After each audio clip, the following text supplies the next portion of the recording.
alemão chamado Bertolt Brecht. E ele trabalha com a questão didática do teatro, né? Então ele vai mostrando didaticamente os elementos teatrais, tanto os elementos teatrais quanto os elementos políticos. Eu acho que ficou muito claro, né?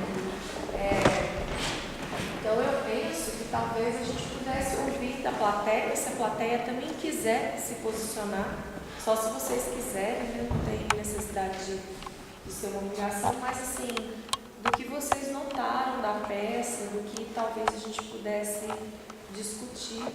Vocês querem colocar alguma questão?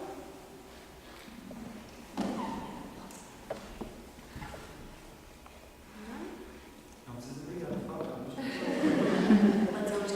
Pode ficar à vontade, porque essa é uma peça que serve para isso mesmo, né? Para fazer discussão. Então, se vocês sentirem a vontade de fazer, nós podemos fazer. Mas se não, também, aí a gente vai fazer uma avaliação com os meninos, né, gente? Com os meninos. Com as nossas crianças. Não? Eu só penso assim, que as coisas continuam do jeito que foi apresentado na peça. Infelizmente, né? O grande, o poderoso continua as coisas acontecendo do mesmo jeito e a defesa defendendo quem tem direito, né? Então, infelizmente, continua, né? E isso deveria ser um espelho, né, para a sociedade, né, para não cometer esses erros. Infelizmente, né, não é assim que acontece.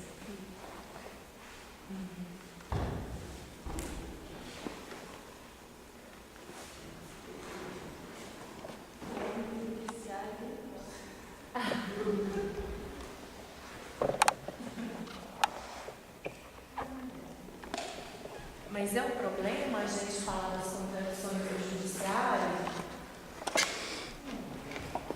É um problema? Não. Porque como toda profissão, na verdade, tem as contradições, né? Todas as profissões, elas têm as contradições. Na verdade, a figura do juiz, ela não é pessoal, ela é pública, né? Mostra como o juiz é uma figura pública, que ele está na função e no dever, na verdade, de defender e de colocar em prática as leis, né? De defender os direitos humanos e colocar em prática as leis. E ele mostra como muitas vezes, pela intencionalidade do privado, né? Pela intencionalidade de uma estrutura de classe onde existe um explorador e existe um explorado, muitas vezes a gente passa por cima dos direitos humanos. Não é isso? Então eu acho que isso não acontece só com o Poder Judiciário, né? A gente sabe disso. Então, aí a gente está falando de poder, é uma referência, é uma imagem, né? O Brecht usa a alegoria do poder judiciário, que tem relação com o poder público. E também mostra, né, como a lei, muitas vezes, ela é feita para justamente ser flexível, né? Então, como muita gente fala, no Brasil, o problema não é você não ter um advogado, o problema é você ter um bom advogado que saiba dobrar a lei a seu favor, né? No primeiro momento, a lei mostra como o comerciante é culpado, mas depois a própria lei dobra-se e mostra como ele é inocente. E o juiz cometeu um erro aí, não pode não, ele chamou, cuidado, Deu a dica.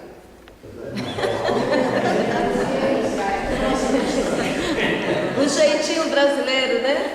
Corrupção, mais conhecido como corrupção. O poderoso, ele mesmo nas brechas que a lei dá, ele constitui o poder aquele que tem. Então a juíza, a esposa do Cune, que tinha então todo o direito de receber, ser indenizada, ela não foi ouvida em nenhum momento. Nem foi ouvida. E também ele não se dirigiu ao pessoal mais pobres, né? Mais simples, que estava vivendo a opressão. E, inclusive, na hora que ele chama, como o colega falou, uma vez chama o comerciante, Ele não chama para dizer o parabéns, está bombando, faz de vítima mesmo, não. Ele chama para dizer, maneira, você ponha como vítima, que você vai sair melhor não sendo vítima, né? Então é interessante essa jogada múltipla que o Júlio comentou da flexibilidade da grana da lei, né? Então ela vai de acordo com a necessidade. Então, ao invés de ter sido um assassinato, já veio a legítima defesa de um cantil, né? E será que se você tivesse ido para o lado dele, será que não teria assim dado mais força, ia ter mais batalhado, questionado também? Porque você ficou sozinho e eles lá sozinhos também, né? Mas não podia falar porque, mas será que, né? Essa luta de classes que o Brecht traz, né, para reflexão, a opressão e o oprimido, né? Então, os oprimidos, eles não têm vozes. Por mais que eles tentam, eles não. O opressor, ele vai estar sempre com uma carta na manga para oprimir. Vai ter argumento, né? Discutir dentro da nossa sociedade essa organização, né? E aí não deixar as coisas como estão. Então, como é que a gente pode trabalhar também a mudança? Então, a realidade pode ser essa, mas a gente pode ter, dentro dessas brechas, espaços para fazer a diferença. Então, quem sabe convencer o coro, né, de que quem era realmente o culpado, vai fazer a voz aparecer de quem nunca teve, nunca tem. Mas por que o oprimido sai mal? O opressor sai bem? Porque o opressor está com conhecimento, o oprimido não procura conhecimento. E se você conhece, você consegue lutar com isso. Você não tem conhecimento. E é para isso que serve o teatro. Para que os oprimidos se sentem aí e se percebam oprimidos e acabem aprendendo as possibilidades que têm. Saiam da ignorância, né? Igual Sócrates. A fala dela, a gente percebe que chegou no objetivo com todos os nossos conflitos, que a intenção que a gente queria era essa mesmo. Eles lá atrás, parecendo lagartixa, né? Até o ponto onde eles fazem isso, como você disse, estava só lá de um nó. Mas era isso mesmo, até certo ponto, eles estavam abismados de como que ele poderia ser absolvido. Mas depois a lei explicou tão bem que já estava concordando com a lei. Convencido, né? É uma reflexão para a sociedade, né? É porque o Brecht, ele quase que dá um passo como Augusto Boal. Tem um outro teórico que chama Augusto Boal, que ele vai trabalhar o teatro do oprimido. E aí ele faz isso que você falou. O Brecht ele aponta a brecha didática para a gente reconhecer a opressão. Mas só que ele continua deixando o oprimido no lugar do oprimido e o opressor no lugar do opressor, para que a gente sinta essa diferença da classe social. Já o Augusto Boal, o que ele vai fazer? Ele vai dizer assim, se fosse você então, vai lá na cena e muda essa cena para mim. Como você poderia tentar modificar essa cena de opressão? E aí a plateia participa do jogo do teatro para tentar mudar essa concepção. Só que é muito difícil, porque em geral, o ator que vai fazer, por exemplo, o juiz, ele nunca vai dar um braço a torcer, porque ele faz o papel de opressor, entendeu? Então, por mais que o oprimido ele tente buscar essa voz, ele sempre vai continuar nesse lugar, porque o opressor sempre tem uma carta na mão. Mas significa que não é possível a transformação? Eu penso que não. Eu acho que, na verdade, isso reforça o quão difícil é a estrutura social e o quanto a questão é muito mais ampla do que a gente imagina e o quanto a gente precisa trabalhar em todas as instâncias para que realmente haja uma mudança social. Né? Então é bem... Eu estava, enquanto estava apresentando, eu estava vendo assim, por exemplo, lá na questão da irmã Dorothy, né? Os caras foram, estão liberados, ninguém é punido, acabou, fica assim, né? Os outros, o Josimo e outros tantos companheiros da gente, né? Que continuam no mesmo, os camaradas vão lá, dá dinheiro, pronto, ganham. né? Então o juiz só, né, defendendo os que assassinam, os que não têm direito, né? E aí a sociedade precisa, é muito legal isso, né? Mas precisa envolver mais assim a sociedade porque isso vai, como é que se diz? Vai despertando um senso crítico, uma consciência mais avançada, sabe? E aí vem aquela questão da brecha que tem, né, nas leis, né, principalmente no nosso país. A questão da irmã Dorothy, quantas vezes já foi condenado e pode recorrer, e aí depois recorre, é condenado, é absolvido. Mas está livre a maioria, né? A maioria, a gente recorre. Mas o que acontece?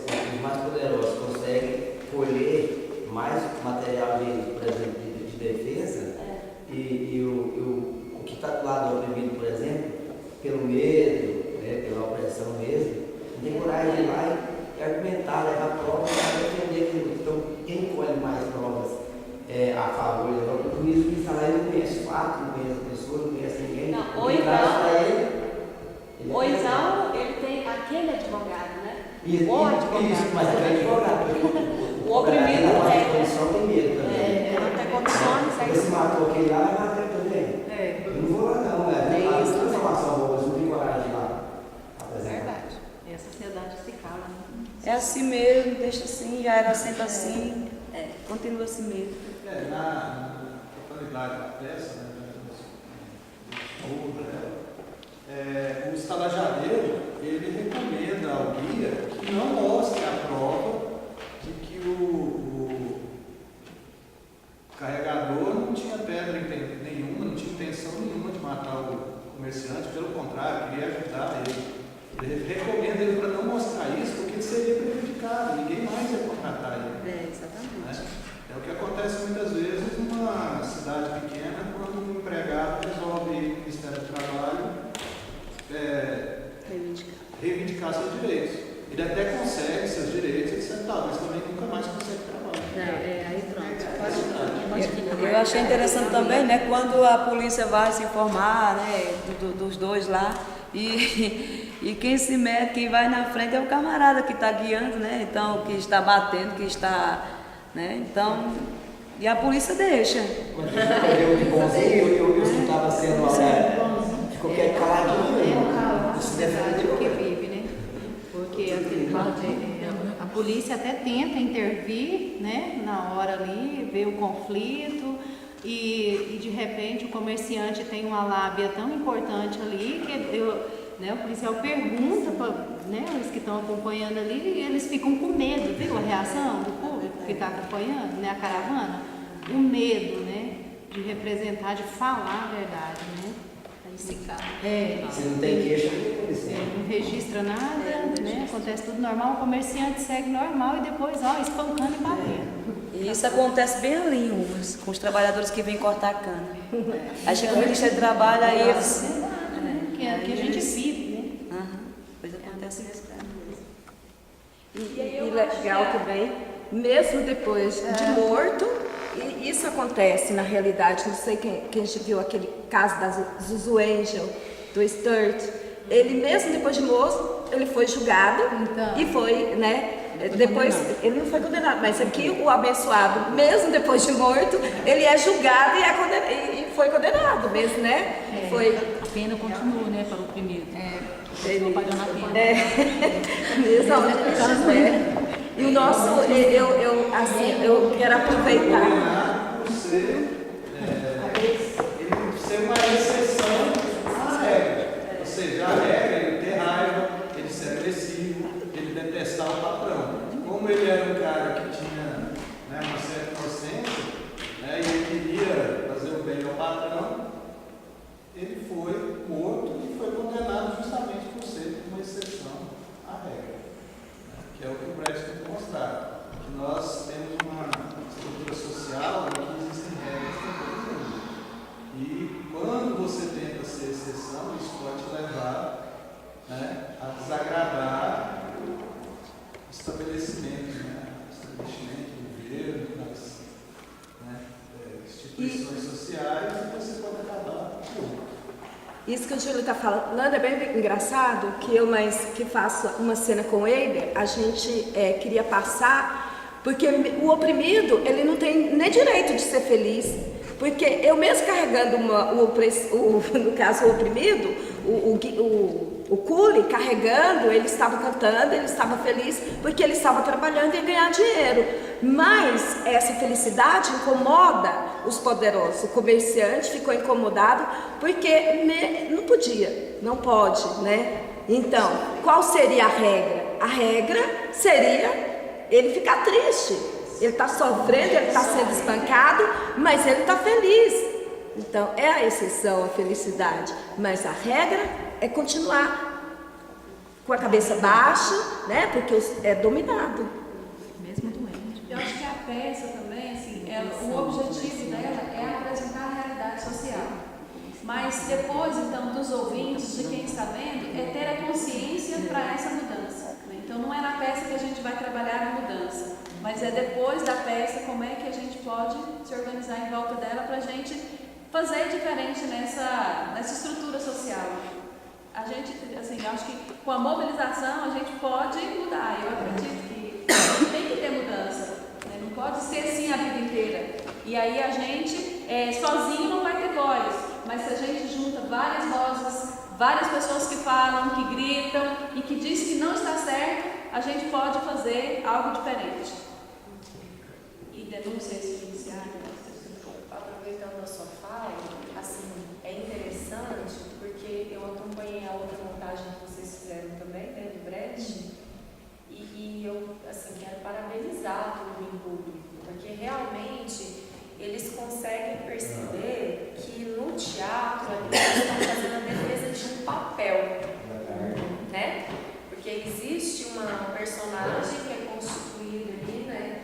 Também na subjetividade pelos autores, mas vocês conseguem levar para o público essa defesa do papel. Então vocês defenderam muito bem o papel que vocês tinham que fazer, né?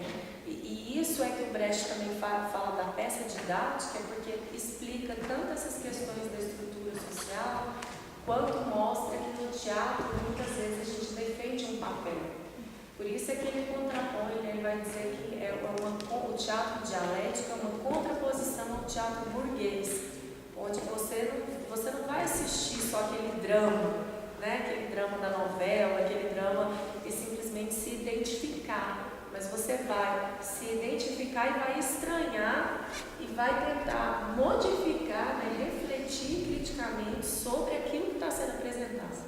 Então é assim, não aceite qualquer coisa também no teatro, não aceite qualquer coisa no cinema, né, na televisão. Então isso é muito, muito importante, porque eu chamo os meninos e as meninas, que são professores há mais tempo que eu, talvez, eles são professores já, né, da rede do estado de Goiás, né, muitas escolas.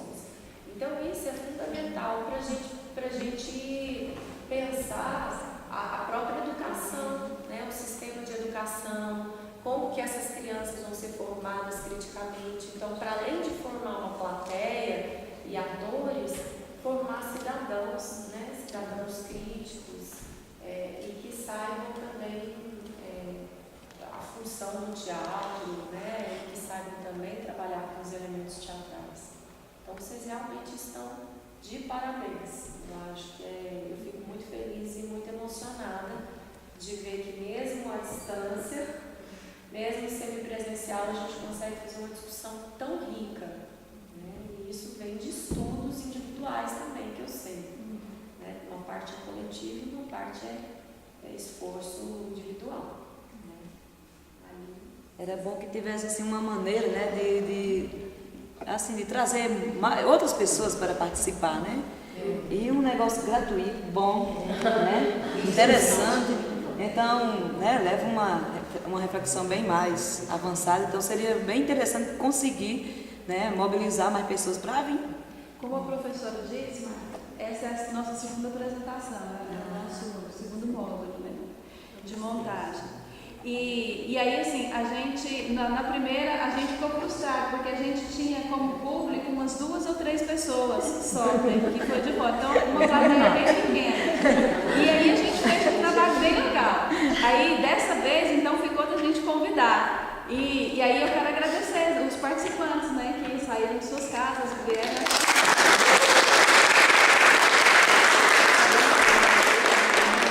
Próxima vez não vai trazer mais. Tem sempre que está Simone aqui, ó. Azul,